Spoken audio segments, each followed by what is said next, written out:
નમસ્તે મિત્રો, ધર્મ મનીષ પંડ્યા ઓફિશિયલ ચેનલ પર હું મનીષ પંડ્યા આપ સૌનું સ્વાગત કરું છું.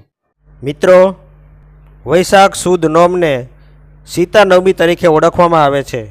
તેને જાનકી જયંતી એ નામે પણ ઓળખવામાં આવે છે. જનકની પુત્રી તે જાનકી, એક સતી સ્ત્રી તરીકે તેઓ જાણીતા છે.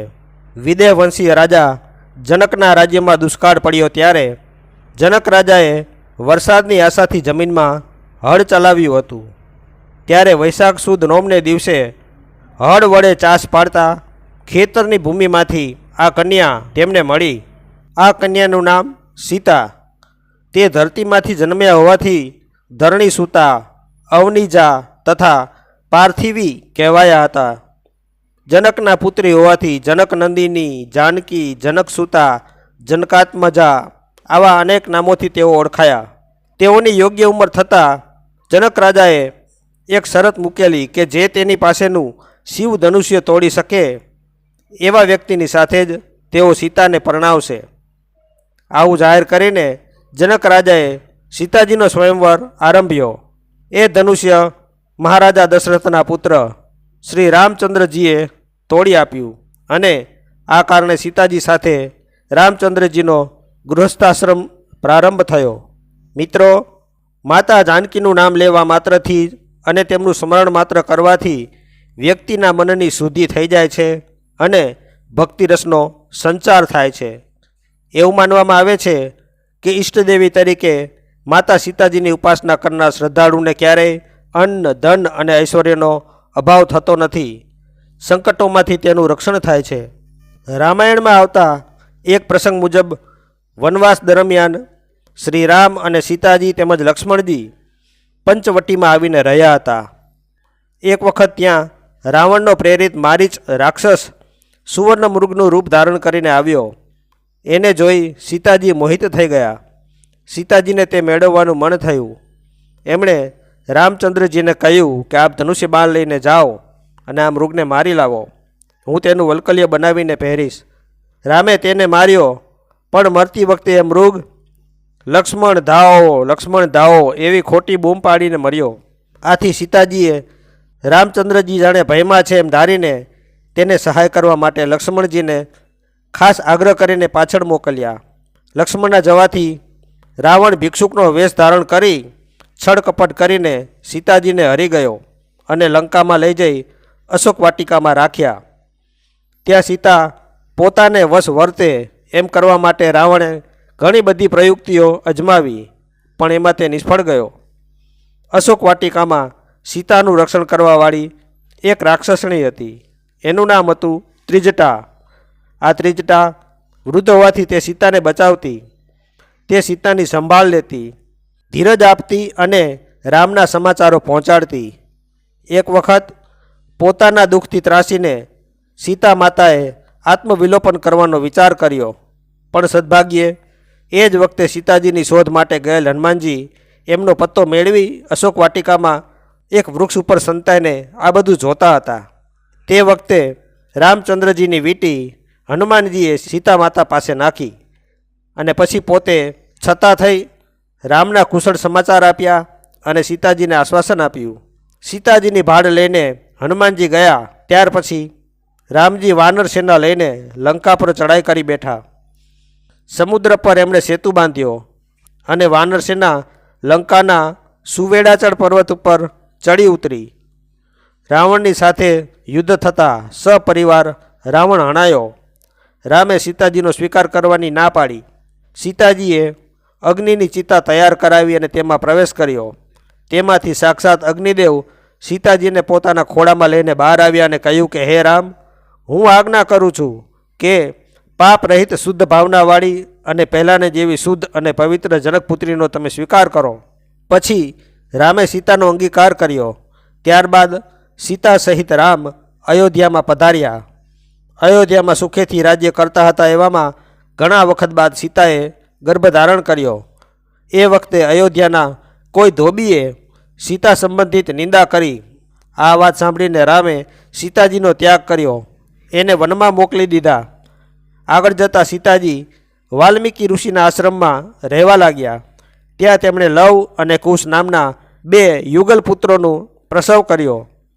વાલ્મીકીએ હજારો લોકોની સમક્ષ સીતાજીના શુદ્ધ આચરણ અને પાતિવ્રત્ય સાબિત કર્યા અને પુત્રો સહિત રામને સ્વાધીન કર્યા. ઋષિ તો પછી પોતાના આશ્રમે પાછા ગયા. અહીં સીતાજી એકાએક ભૂમિમાં સમાઈ ગયા. આમ માતા સીતાજીએ અનેક કષ્ટો સંકટો સહન કરીને પણ આદર્શ પત્ની તરીકેનું વ્રત દર્શાવ્યું છે. શુદ્ધ આચરણ દ્વારા વ્યક્તિનું વચન અમોઘ સાબિત થાય છે. એ સીતાજીના જીવન પ્રસંગોમાંથી જોઈ શકાય છે. આજે આપણે પણ પ્રાર્થના કરીએ કે માતા સીતાજીની જેમ આપણે શુદ્ધ સાત્વિક ભાવનાથી અગ્રેસર બનીએ. મિત્રો, ભારતીય સંસ્કૃતિ અને સનાતન ધર્મમાં સીતા એ માત્ર એક નામ નથી, પરંતુ તે સહનશીલતા, પવિત્રતા, સમર્પણ અને પૃથ્વીપુત્રી તરીકેની અસીમ શક્તિનું પ્રતીક છે. રામાયણના કેન્દ્રબિંદુ સમાન માતા સીતાનું જીવન પ્રત્યેક સ્ત્રી અને પુરુષ માટે આદર્શની પાઠશાળા છે. વૈશાખ સુદ નવમીને દિવસે જાણે ધરતી માતાએ પોતાની ગોદમાંથી એક દિવ્ય રત્ન આ જગતને અર્પણ કર્યું હતું. માતા સીતા એ લક્ષ્મીનો સાક્ષાત અવતાર છે. ભગવાન વિષ્ણુએ જ્યારે રામ તરીકે મનુષ્ય અવતાર ધારણ કર્યો ત્યારે તેમની શક્તિ તરીકે મહાલક્ષ્મીએ સીતા રૂપે પ્રગટ થવાનો નિશ્ચય કર્યો. સીતાજીનો જન્મ કોઈ માનવ ગર્ભમાંથી નથી થયો, તેથી જ તેમને અયોનિજા કહેવામાં આવે છે. એટલે કે કોઈ યોનિમાંથી તેઓ ઉત્પન્ન થયા નથી. તેમનું પ્રાગટ્ય મિથિલા નગરીમાં થયું હતું, જે આજે નેપાળ અને બિહારની સરહદી વિસ્તારમાં સ્થિત છે. મિથિલાના રાજા જનક એક પરમ જ્ઞાની અને વિદેહી પુરુષ હતા. આથી માતા સીતાનું બીજું નામ વૈદેહી પણ છે. માતા સીતા આદર્શ નારીકનું પ્રતીક છે. માતા સીતા માત્ર એક રાણી કે રામના પત્ની નહોતા, પરંતુ તેઓ ભારતીય નારી માટે એક આદર્શ છે. તેમના જીવનના દરેક તબક્કે આપણને કંઈક ને કંઈક શીખવા મળે છે. પુત્રી તરીકે તેઓ રાજા જનકના ઘરે ઉછરેલા. જાનકીએ પિતાજીના સંસ્કારો અને મર્યાદાઓનું પાલન કર્યું. પત્ની તરીકે રાજમહેલના સુખોનો ત્યાગ કરીને ભગવાન રામજીની સાથે 14 વર્ષના વનવાસ જવામાં અડગ નિર્ણય અને શ્રદ્ધા દર્શાવી. માતા તરીકે તેઓ વાલ્મીકી ઋષિના આશ્રમમાં લવકુશને આપેલા સંસ્કારો આજે પણ માતાઓ માટે પ્રેરણાનો સ્ત્રોત છે.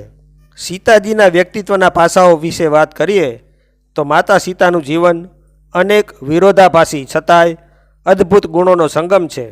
રાજકુમારી અને ત્યારબાદ અયોધ્યાની મહારાણી હોવા છતાં ભગવાન શ્રી રામજીની સાથે તેમણે વનવાસ જવાનું પસંદ કર્યું.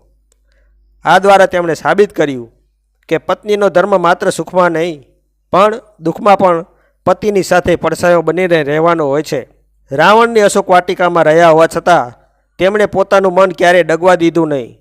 ભયંકર યાતનાઓ વચ્ચે પણ તેમનું ચિત્ત ભગવાન રામના ચરણોમાં જ રહ્યું.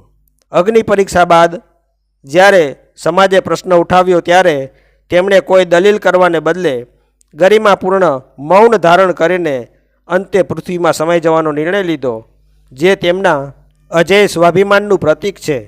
સીતા નવમીની ઉજવણી અને પૂજન વિધિ એ વિશે વાત કરીએ તો આ દિવસે શ્રદ્ધાળુઓએ વહેલી સવારે સ્નાન કરી વ્રતનો સંકલ્પ કરવો. પૂજન વિધિ આ પ્રમાણે છે. સુંદર મંડપ બનાવી તેમાં ભગવાન શ્રી રામ અને સીતાજીની મૂર્તિ અથવા ફોટાની સ્થાપના કરવી. ત્યારબાદ ગંધ, પુષ્પ, ધૂપ, દીપ અને નૈવેદ્ય વડે પૂજા કરવી. આ દિવસે રામાયણના પાઠ, સુંદરકાંડ અથવા શ્રી સીતારામના મંત્ર જાપનું વિશેષ મહત્ત્વ છે. ગરીબોને આ દિવસે અન્ન અને વસ્ત્રનું દાન કરવાથી અક્ષય પુણ્યની પ્રાપ્તિ થાય છે.